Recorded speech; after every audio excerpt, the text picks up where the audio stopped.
Hi everybody, welcome to Win Pillow Talk. Yes, another awesome day. We are grateful to God for His grace, for His mercy upon every single one of us. We are here not because of something we did or didn't do. God alone decided. You and I saw today. Happy Palm Sunday to all those today remembering what Christ has done or is doing in our lives, in our being. As I promised last week, we're going to continue the effect and impact on bitterness and unforgiveness on you, on me. Every single one of us can relate to that. So today we're going to talk about the effect of bitterness and unforgiveness on our mental health and our emotional well-being. On our mental health, and that's just all we're talking today. How unforgiveness will affect your mental health. The thing is, you start to distort information. When somebody says something, the way you understand it is completely different from what they meant, and you argue because because of the unbitterness that is growing in you. Every time somebody says something, you kind of take them, you refer them to the past incident, situation, circumstance, worries of life. You never move past that. The next thing, the next effect of on your mental health will be you become very anxious. Sometimes depression and stress will take place. You become very anxious. And every time somebody wants to say something, you're very jumpy to conclude. You're very jumpy to make your point known, that people should always decide to take what that you are saying as the right thing, not the ability to listen to somebody else's opinion, to somebody else's view.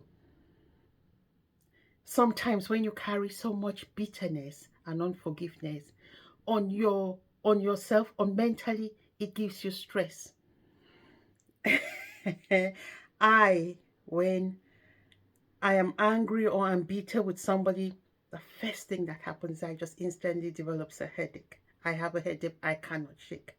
So after discovering, I'd monitored it for years. Every time I was angry or I was bitter, the next thing is I was having severe headaches. And I couldn't understand why I was having severe headaches. Sometimes I'm anxious to make my point known. I'm anxious to tell the person how I feel in that situation, what they have done, and why they're not understanding how I feel.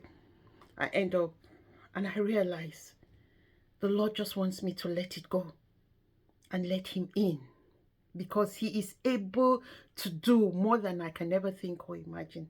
Sometimes, even if God gives you the power, one thing I discovered, and even if God gives us the power, we will still not be happy with the revenge we're giving to somebody else. So it's not worth it. I come to learn, I intentionally guard my peace. I'd rather allow peace than trying to be right. Yes, people would say, oh, you're a walkover, or you're easily letting people talk to you, use you, abuse you. I think we can all say that for Christ. Christ had so much power, but yet He was so forgiving of every single one of us, what we did. And God still forgives us today. The sins that we have committed. That's why you and I are still here. The next one that bitterness creates around you, you can never enjoy the now. You're constantly living in the past. You cannot just see the now and enjoy it. See the now and see what somebody else is doing and enjoy that which they're doing. See something new and celebrate the new. We always want to live in the past. We always want to think what our forefathers did was the right thing. So if you come out of that mentality and try to implement something different, everybody sees it as an issue. Everybody sees it as a problem because you're coming out of that crap mentality. Why do I say crap mentality? There is a theory that says crabs, when you put them all in a basket, they all sit there, and every time one wants to get out for freedom, the rest gang up and pull it down. And if it continues, they break the legs and kill it. So sometimes in life, we have lived a certain way, And now somewhere where you're doing something different, which is not the norm, people will try to tear you down. But I pray that your faith fails not. I pray that you stand on your own belief. Just as they believe not to do what you're doing, you also believe not to do what they're doing. And let God be the judge of every single one of us. Our intentions while we're doing what we're doing is what God looks for more than ever. The next area that bitterness and unforgiveness will have on your mental health is self-esteem. You start to feel very low about yourself.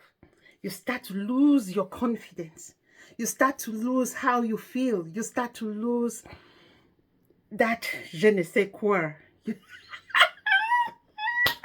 you. You allow other people determine how you're supposed to do, how you're supposed to look, how you're supposed to feel, how you're supposed to act. But God gave every single one of us the free will to come to Him, to submit to Him, that He may direct and order our footsteps. When we understand the importance, that's why sometimes people would say bitterness and unforgiveness is like drinking poison and expecting somebody else to die. You're the one dying. You're the one allowing that venom to start developing in you, to give you issues with the mental health. Sometimes you end up in hospital. You end up in the hospital being put there and completely changing your history, never achieving what God sent you on earth to do. And most of the time, the bitterness comes from what people will do to you, what people have done to you, how people have treated you. But today, I encourage every single one of us, let it go. Guard your peace with everything you have. Guard your peace. Be intentional in everything you're doing. Be intentional to say, I choose to forgive. I choose to walk in peace. I choose to walk in love. I choose, not somebody choosing for you. Always choose you first before anybody else. For that to happen, we need to change the way we're thinking. We need to be transformed. We need to change that mindset. We need to renew our mindset to allow God in. Allow Him order your steps. Allow Him give you His words. Allow Him comfort you. Allow Him give you His peace. That He too might be able to forgive. Yes, what you have done to somebody else. Not only what somebody else has done to you, what you have done to somebody else. So today, whatever situation, whatever thing that is affecting your physical health, your mental health, your emotional health, it's not always tablets, it's not always a hospital.